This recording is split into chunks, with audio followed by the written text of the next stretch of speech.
The tank was surrounded, out of ammo, and running on fumes, so they drove straight into enemy lines. Vietnam, 1968, Tet Offensive. The war everyone thought was winding down suddenly exploded back to life. North Vietnamese forces attacked everywhere at once. Cities, bases, outposts, and in the middle of it all, one M48 Patton tank found itself cut off, alone, and fighting for survival. The crew was 4 men: commander, gunner, loader, driver, average age, 23, tank number, Bravo 6, call sign, Iron Mike. For 3 days, Iron Mike would become a legend. Not because it was the biggest tank, not because it had the most firepower, but because it refused to die. February 1st, 1968, Highway 1, 15 miles north of Saigon. Sergeant Tom Reeves sat in the commander's hatch of Iron Mike, scanning the landscape with binoculars. Rice paddies on both sides, villages in the distance. Looked peaceful. It wasn't. "All stations, this is Bravo 6, Tom said into the radio. "We're approaching checkpoint Delta. No contact so far?" Bravo Company had 6 M48 Patton tanks. Their mission? Escort a supply convoy from Saigon to Firebase Henderson. Simple. Routine. Tom didn't believe in routine anymore. Not in Vietnam. Below him, in the turret, Corporal Danny Martinez sat in the gunner's seat. 20 years old, East LA, could thread a needle with a 90mm cannon. "See anything?" Danny asked. "Nope," Tom said. "Which means they're definitely out there." In the loader's position, Specialist Rick Johnson laughed. "You're paranoid, Sarge." "Paranoid keeps you alive," Tom said. At the driver's controls, PFC James Jimmy Chen didn't say anything. He just drove. Steady, smooth, best driver in the company. The convoy moved at 20 miles per hour, 6 tanks, 12 trucks, 100 soldiers. They made it 5 miles before everything went to hell. But the real surprise was still waiting down the road. The first RPG came out of nowhere. It hit Bravo 2, the lead tank. Not a penetrating hit, but enough to blow off a track. Bravo 2 ground to a halt, listing to one side. "Contact! Contact!" someone screamed over the radio. Then the world exploded. RPGs streaked from the tree line. AK-47 fire ripped through the air. Mortar rounds started dropping on the convoy. "Return fire!" Tom yelled. Danny didn't need to be told twice. He traversed the turret left, spotted muzzle flashes, and fired. Boom! The 90mm cannon roared. The high-explosive round hit the tree line and detonated in a ball of fire and shrapnel. "Target destroyed," Danny called. "Keep shooting," Tom said. Rick slammed another round into the breach. Danny fired again and again. Iron Mike's .50 caliber machine gun rattled. Tom was on it, sweeping the tree line with devastating bursts. The convoy was chaos. Trucks trying to turn around, infantry scrambling for cover, tanks firing in all directions. "Bravo 6, this is Bravo 1, the company commander's voice crackled over the radio. "We're pulling back. Form up, on me." Tom looked around. 3 tanks were already moving. Bravo 2 was immobilized but still fighting. Bravo 5 was on fire, crew bailing out. "Roger, Bravo 1, moving to your position." "Jimmy, reverse, get us out of here." Jimmy threw the tank into reverse. The diesel engine roared. Iron Mike started backing up. That's when the second ambush hit. That's when everything changed. NVA forces had set up a second kill zone behind the convoy. More RPGs, more gunfire. But this time, it was worse. 2 NVA PT-76 light tanks rolled out from a tree line. "Enemy armor!" Tom screamed. "Danny, traverse right! Tank, 2 o'clock!" Danny spun the turret, saw the PT-76. It was smaller, lighter, weaker than the M48. But it had a gun, and it was aiming at them. Firing. Both tanks fired at the same time. The PT-76's round hit Iron Mike's frontal armor and bounced off. A glancing hit. Danny's round hit the PT-76 dead center. The enemy tank exploded. "Got him!" Rick yelled. "There's another one!" Tom shouted. The second PT-76 fired. This time, the round hit Iron Mike's right side. It didn't penetrate, but the impact rocked the entire tank. "We're hit!" Jimmy yelled. "Keep moving," Tom said. Danny fired again. Missed. The PT-76 was moving, weaving. "Load sabot," Tom ordered. Rick grabbed an armor-piercing sabot round. Heavier, faster, designed to kill tanks. He loaded it. Danny aimed, fired. The sabot round screamed downrange at 5,000 feet per second. It hit the PT-76's turret and punched straight through. The enemy tank stopped. Smoke poured from the hatches. Seconds later, it exploded. "Two down," Danny said. "Move, move, move," Tom yelled. But when Jimmy tried to advance, the tank lurched and stopped. "We're stuck," Jimmy said. "Right track is damaged." Tom looked around. The rest of Bravo Company was already gone, retreating down the highway. The convoy was scattered. Infantry were running, and Iron Mike was alone, surrounded by enemy forces, with a damaged track. "Hold on, you're missing the real story." Tom keyed the radio. "Bravo 1, this is Bravo 6. We're immobilized. Right track is damaged. Need immediate support." Static. "Bravo 1, do you copy?" More static. Then, "Bravo 6, we're taking heavy fire. Can't come back." The transmission cut out. Tom stared at the radio. They were on their own. "What do we do, Sarge?" Rick asked. His voice was tight, scared. Tom looked at his crew. Danny, Rick, Jimmy, 3 kids who trusted him to get them home. "We fixed the track," Tom said. "Out there?" Danny said, pointing at the chaos outside. "They'll cut us to pieces." "Then we fight while we work," Tom said. "Rick, Jimmy, get outside and assess the damage. Danny and I will cover you." Jimmy swallowed hard. "Sarge." "I know," Tom said, "but it's the only way." Rick and Jimmy climbed out of the tank, dropped to the ground, crawled to the right side. Tom manned the 50 cal. Danny stayed on the main gun. Enemy fire intensified. Bullets pinged off the tank's armor. RPGs whooshed overhead. "How's it look?" Tom yelled down. Jimmy's voice came back, shaky. 2 track links are broken. If we had tools and time, we could fix it." "How much time?" 2 hours, maybe 3. Tom looked at the sun. It was noon. They had maybe 6 hours of daylight left. "Do it," Tom said. "Sarge, we don't have 3 hours," Rick said. "Then work faster." But beneath the chaos, something else was happening. For the next 3 hours, Iron Mike became a stationary fortress. Rick and Jimmy worked on the track, hammering, welding, sweating under the tropical sun. Tom and Danny fought off every attack. NVA infantry tried to rush the tank. Tom cut them down with the 50 cal. An RPG team set up 200 yards away. Danny spotted them, fired. The high explosive round turned them into pink mist. Mortar rounds walked closer. One hit 20 feet away, showering the tank with dirt and shrapnel. "Rick, Jimmy, status!" Tom yelled. "Almost done," Rick shouted back. An NVA soldier got within 30 feet, threw a satchel charge. Tom saw it, grabbed his M16, leaned out of the hatch, shot the soldier before the charge landed. The satchel exploded harmlessly in the dirt. "Jesus Christ," Danny muttered.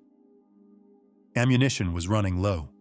They'd started with 40 rounds for the main gun. Now they had 12. The 50 cal was down to 200 rounds. The coaxial machine gun was dry. "Sarge, we're almost out of ammo," Danny said. "Make every shot count," Tom said. Another wave of infantry. Tom fired the 50 cal in short, controlled bursts, 5-round bursts, conserving ammunition. Enemy soldiers dropped. The rest retreated. "Track is fixed," Jimmy yelled. "Get back inside, now!" Rick and Jimmy scrambled back into the tank, slammed the hatches shut. "Jimmy, can you drive?" Tom asked. Jimmy engaged the transmission. The right track moved, slowly, but it moved. "Yeah, it's not pretty, but it works," Tom keyed the radio. "Bravo 1, this is Bravo 6. Track is repaired. We're mobile. What's our rally point? Static. Bravo 1, do you copy? Nothing. The radio was dead, or the company was too far away, or both. They were still alone. Sarge, which way do we go? Jimmy asked. Tom looked at his map. Firebase Henderson was 20 miles northeast. The convoy had been heading there before the ambush. Saigon was 15 miles south. Safety, resupply, reinforcements. We head for the firebase, Tom said. Are you crazy? Danny said. That's deeper into enemy territory. That's where the company is going? Tom said. That's where we need to be. We're almost out of ammo, Rick said. Then we better not miss. That's when everything changed. Iron Mike started moving, slowly. The damaged track clanked and groaned with every rotation. They moved north, through rice paddies, past burned villages, along dirt roads that barely qualified as roads. Every mile they expected an ambush. Every turn they expected enemy tanks. But for the first hour, nothing happened. The jungle was quiet. Too quiet. This doesn't feel right, Danny said. It's not, Tom said. They're watching us, waiting for the right moment. What moment? When we're too far from help to turn back. Another hour passed. Iron Mike kept rolling. The sun was getting lower. 2 hours until dark. Then they saw it. A roadblock. 2 burned-out trucks blocking the road. Trees cut down, logs stacked, and behind it, dug-in positions, machine guns, mortars, NVA regulars. Sarge, Jimmy said quietly. Tom scanned the roadblock with his binoculars. At least 50 enemy soldiers, maybe more. Can we go around? Rick asked. Tom checked the terrain, rice paddies on both sides. Deep water, soft ground, the tank would bog down. No, Tom said. We go through. Through? Danny said. Sarge, we've got 12 rounds left. Then make them count. Jimmy, full speed. We're going to ram that roadblock. Are you insane? Probably, but we don't have a choice. Tom keyed the intercom. Listen up. When I give the word, Jimmy floors it. Danny, you start shooting the second you have a target. Rick, keep feeding him rounds until we're through. Understood? 3 voices, shaky but determined. Understood. All right, Tom said. Let's see if they're stupid enough to stand in front of a tank. But the real surprise was still waiting ahead. Jimmy, go. Jimmy slammed the accelerator. The diesel engine roared. Iron Mike surged forward, 30 miles per hour. The damaged track screaming, the whole tank shaking. The NVA saw them coming, opened fire. Bullets sparked off the armor. RPGs streaked past. One hit the front glacis and ricocheted into the sky. Danny, fire at will, Tom yelled. Danny fired. The 90mm cannon boomed. The round hit the roadblock and exploded. Logs and debris flew. Reload! Rick slammed another round into the breach. Danny fired again. Another explosion. The roadblock was disintegrating. But the NVA weren't running. They had heavy machine guns, recoilless rifles, more RPGs. A recoilless rifle round hit Iron Mike's turret. The impact rang like a gong. Didn't penetrate, but the crew felt it in their bones. Keep going, Tom yelled. Jimmy didn't slow down. 100 yards to the roadblock, 75, 50. Danny fired again and again and again. 6 rounds left. Iron Mike hit the roadblock at full speed. The burned trucks crumpled like tin cans. Logs exploded into splinters. The tank smashed through like a freight train. NVA soldiers dove out of the way. Some weren't fast enough. Iron Mike kept rolling, past the roadblock, past the dug-in positions, into open ground. We're through, Rick yelled. Don't stop, Tom said. Keep moving. Enemy fire chased them, but they were pulling away, getting distance. 200 yards, 400, 600. Finally, the gunfire faded. Iron Mike rolled into the jungle, disappeared into the green. They'd made it, for now. But beneath the victory, something else was lurking. The sun set. Darkness fell.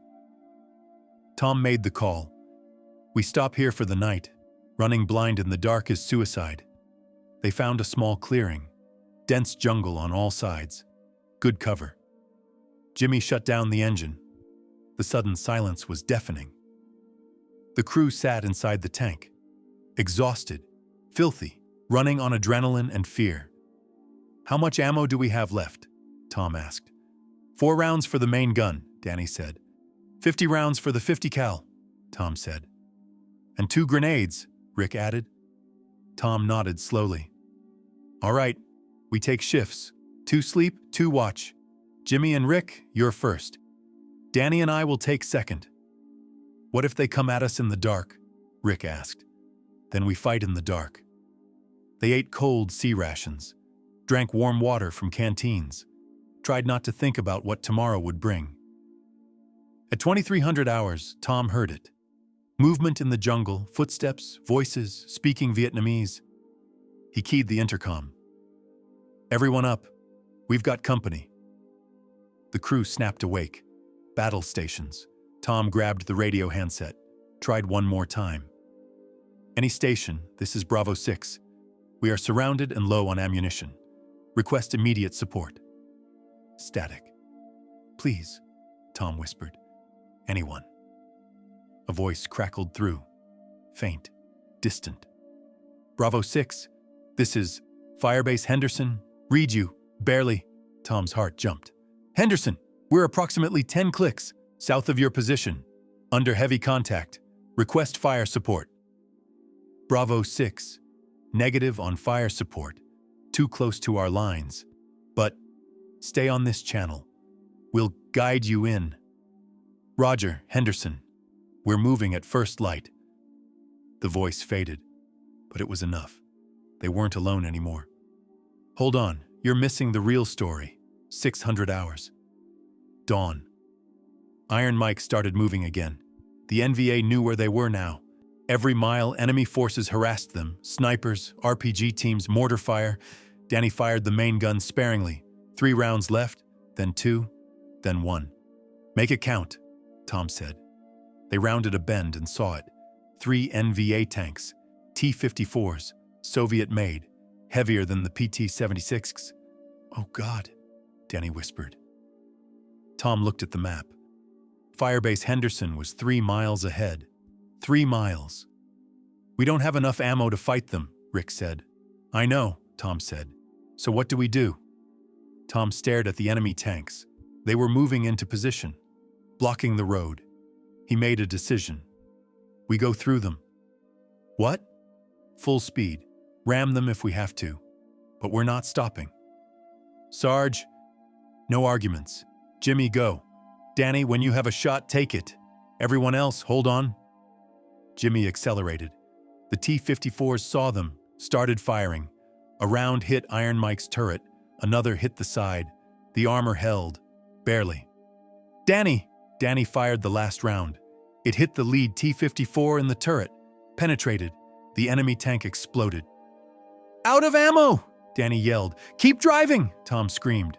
Iron Mike closed the distance. 50 yards, 30, 20. The second T-54 tried to traverse its turret. Too slow, Iron Mike rammed it. 50 tons of American steel hit 36 tons of Soviet steel at 30 miles per hour. The T-54 tipped sideways, rolled, caught fire. The third T-54 got a shot off. Hit Iron Mike's rear, damaged the engine. Smoke poured from the vents.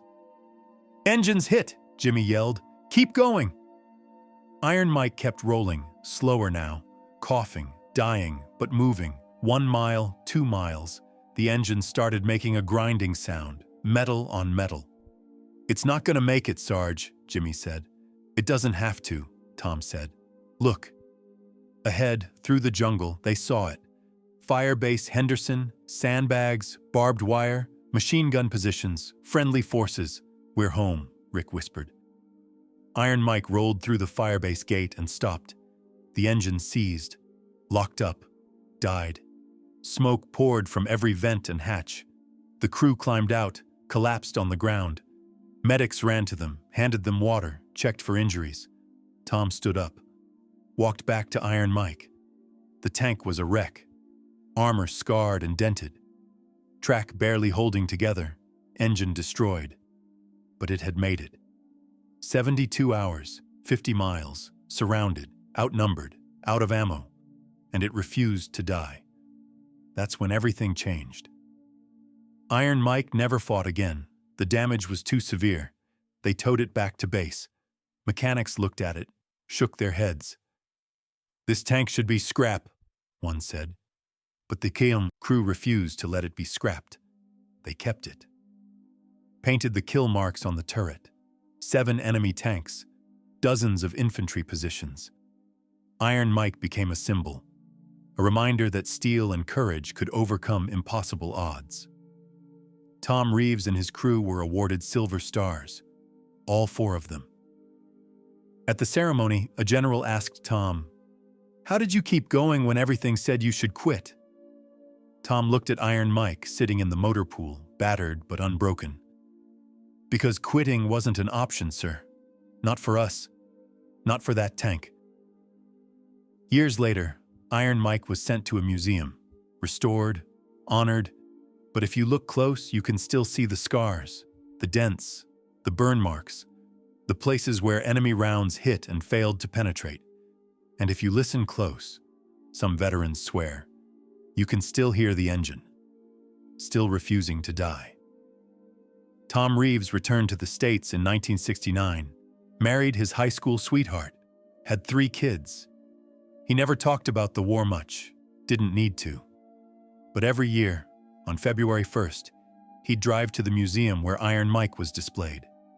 He'd stand in front of it, run his hand along the scarred armor, and he'd whisper, "Thanks for getting us home, old girl."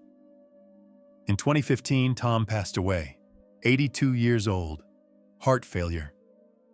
At his funeral, his family asked if they could hold the service at the museum, next to Iron Mike. Danny, Rick, and Jimmy were there, old men now, but still a crew. They stood in front of the tank, saluted, and one by one they placed their hands on the armor.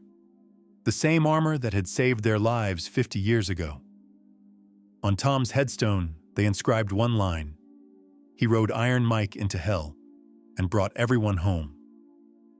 If this story moved you, if it made you think about courage, determination, and the machines that carry soldiers through hell, hit that like button. These stories deserve to be told. These crews deserve to be remembered. Subscribe for more untold stories from Vietnam, the tanks, the battles, the courage no one saw.